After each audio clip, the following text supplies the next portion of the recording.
The best way to learn the snatch is to practice these progressive movements beginning with the press behind the neck. Rest the bar on the upper back, stand erect, and step back 2 to 3 steps from the rack. Keep the elbows directly under the bar while you press it overhead, fully extending the wrists so that the palms face toward the ceiling. After the press behind the neck, practice the overhead squat.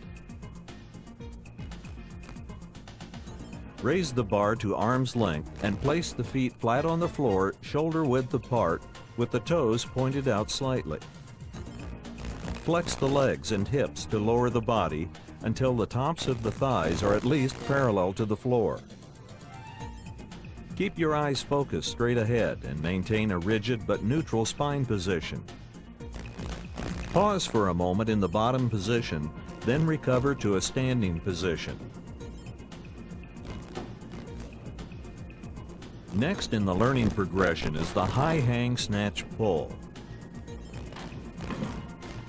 The high hang refers to starting a lift with the bar above the knees. Use a bar to get into position by flexing the ankles, hip, and knee joints. The arms should be straight, the trapezius muscles of the upper back stretched, elbows over the barbell, and the head in a neutral position. Bend the torso slightly forward, with the shoulders over or slightly in front of the bar. Now perform an explosive vertical jump. Near the top of the jump, quickly contract the trapezius muscles of the upper back. At this point, pull up your elbows quickly, keeping them over the bar. Your head should remain in a neutral position with the eyes focused straight ahead. You should be able to hold this balanced position momentarily without losing balance forward or backward. When practicing this portion of the learning sequence, remember to pull the bar straight up the torso to a position equal to or slightly higher than the sternum. Don't hold this extended position. Lower the weight by straightening the elbows until the bar is back at the top of the thighs. Then return to the starting position. In the high hang power snatch, you jump explosively upward and pull yourself down against the still rising bar. The wrists remain flexed until the bar reaches the top of the head. With your feet flat on the platform and your hips, knees, and ankles flexed, catch the bar at arm's length overhead. You've lowered your body about 6 to 10 inches into a partial squat and now have the bar in its final position. Hold this stance briefly, then recover to a standing position. To lower the bar, simply bend the elbows and reverse press the weight toward the shoulders. When the bar reaches about the level of your face, quickly flip the elbows over and lower the bar to the starting position.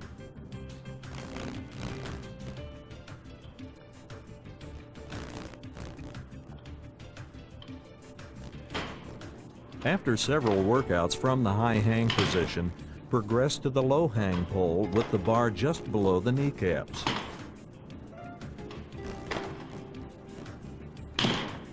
The knees are slightly flexed, the torso rigid and spine neutral, with the eyes looking straight ahead. The arms and elbows are locked and the shoulders are over the bar. Now extend your hips and raise your shoulders until the bar is at about mid-thigh level. As the bar passes the mid-thigh, the ankles quickly bend, resulting in the flexing of the knees and hips.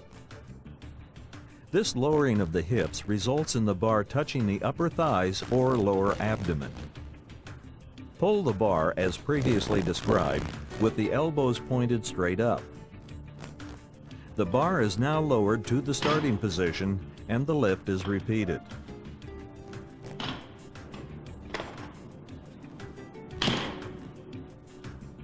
The low hang power snatch begins in the same starting position. Pull the bar to the power position, explode vertically, and pull yourself under the rising bar as you did from the high hang position. Focus on lifting the shoulders and scooping the hips under the bar. Execute a big vertical jump, then aggressively pull yourself under the bar. Stand up, lower the weight from overhead, and set up for the next repetition.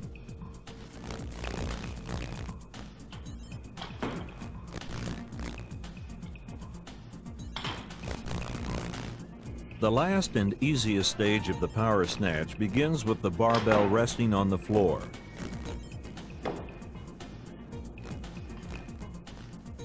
Assume the starting position. Begin the lift off with the feet flat and the lower body flexed.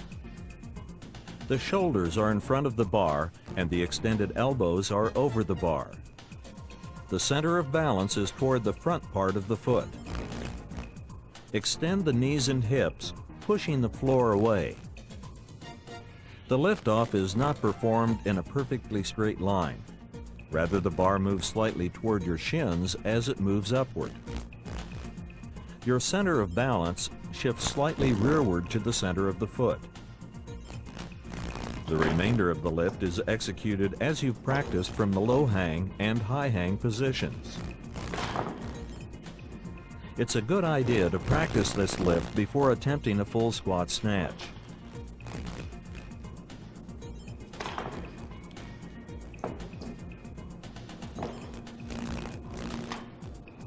Very tall athletes or those with flexibility restrictions may choose the power snatch as their preferred style of snatching. If you're a tall athlete, you'll probably move slower than average size lifters in the early stages of a snatch or clean from the floor, because your body takes longer to uncoil. Your height also requires that you raise the bar a greater distance. To compensate for your height, you should delay your explosive jump until you are in a strong biomechanical posture. Begin the pulling motion as quickly as you can, but further accelerate as your body assumes a more erect posture. Tall athletes such as basketball and volleyball players may also experience difficulty getting in the correct starting position with the bar on the floor.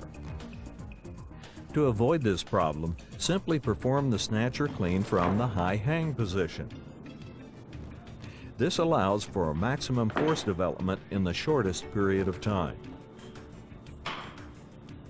When you are pulling from the high hang or blocks, you are already in position to lift explosively, so there's no need to hesitate when executing the pull.